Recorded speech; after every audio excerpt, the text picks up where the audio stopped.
அதுக்குள்ள நெருக்கிடுவாங்க. நேத்து சார் இப்ப திருச்சியில வந்து இவரு கே நேரு அவர்களும் அமித்ஷாவை வந்து மறைமுகமாக சந்தித்ததா கூறப்படுகிறது. அது வந்து தகவல் உண்மையான தகவலா? அதாவது இதை எதுவுமே இந்த யூகத்திற்கு வழக்கு சம்பந்தமா? இந்த யூகத்திற்குன்னு சொல்லி நம்ம பேசும்போதே அது தவறான செயல்.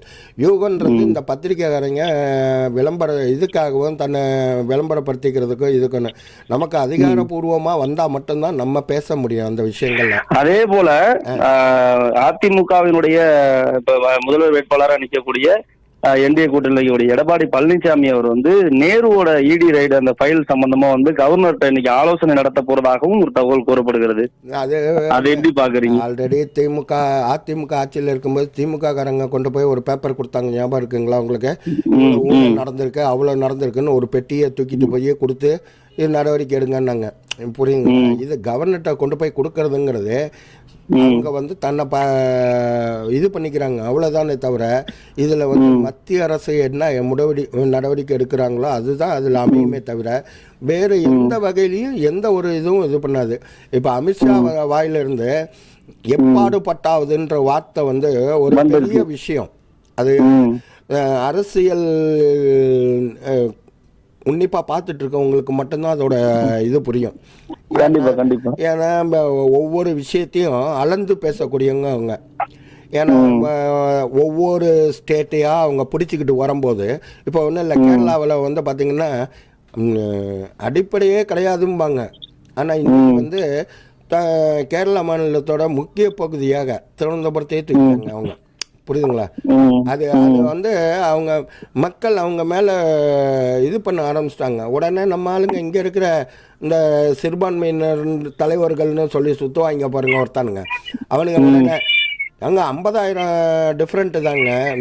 டேய் 50,000 இருந்தா என்ன, 1000 இருந்தா என்ன, வெற்றி தானே.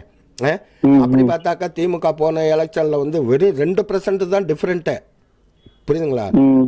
அதிமுகவுக்கும் திமுகவுக்கும் வெறும் 2%. அந்த 2% கூட்டணியில் கழித்ததுன்ற மாதிரி கொண்டு வந்தாங்கன்னா அதுலேருந்து ஒரு 10% கூட்டணி இதை கழிச்சிட்டோம்னா எவ்வளோ மைனஸில் இருந்திருக்கும்.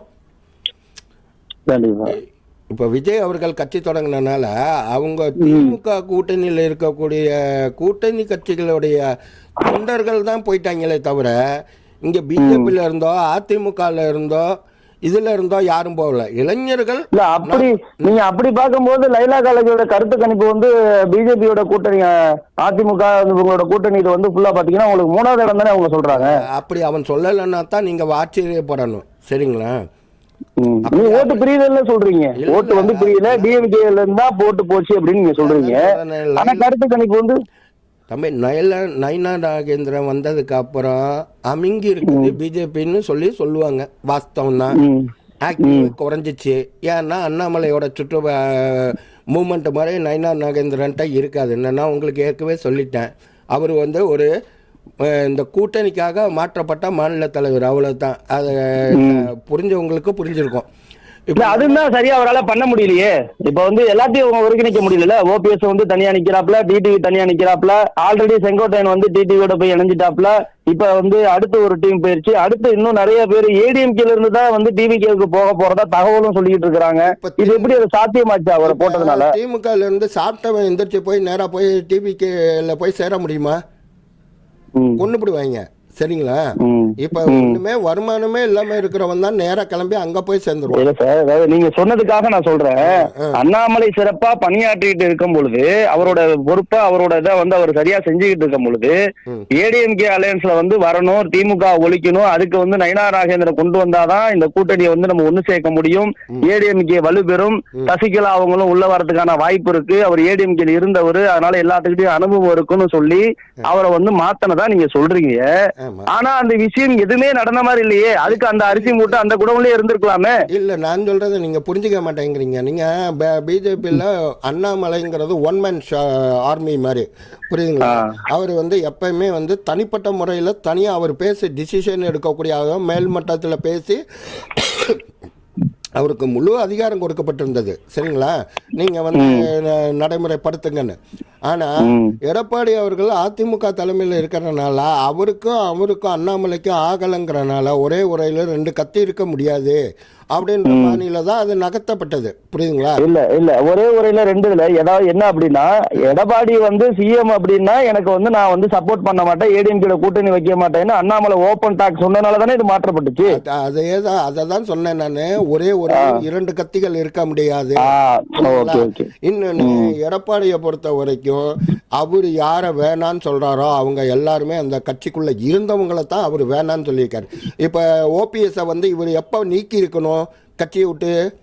துணை முதலமைச்சராக இருந்தார் இல்லையா, அப்பயே கட்சியை விட்டு நீக்கி இருக்கணும், இல்லை வெறும் எம்எல்ஏவை ஆக்கி விட்டுருக்கணும் கட்சியிலேருந்து நீக்கிறோன்னு. சரிங்களா, அன்னைக்கெல்லாம் எடப்பாடி அமைதியாக இருந்தார். ஆட்சி கலைஞ்ச இதானவொன்னு தோத்த உடனே என்ன பண்ணிட்டாரு, டப்புன்னு அந்த வேலையை பார்த்துட்டாரு. புரியுதுங்களா? தன்னோட சுயநலத்துக்காக வந்து கட்சியை பயன்படுத்திக்கிறான்னு சொல்றீங்களா எடப்பாடி பழனிசாமி? அவ்வளவுதான், வேற ஒண்ணுமே கிடையாது. யாரா இருந்தாலும் அதை தானே செய்வாங்க. இப்ப திமுக எடுத்துக்கங்க, அவங்களோட குடும்ப நலனும் அவங்களோட சொந்த பந்தமும் தான் இதுக்குள்ள இருக்கணும் டாமினேஷன்ல. பாக்கி வேற எல்லாம் சிற்றரசர்கள்லாம் அவங்க குடும்பத்தை பார்த்துக்கங்க, அந்தந்த ஊர்ல நடக்கிறத நீங்க பாத்துக்கங்க. எங்களுக்கு அதுல இவ்வளவு வந்தா போதும். அது தமிழ்நாட்டுல கீழ்த்தொண்ட மக்கள் வரைக்கும் தெரியும்.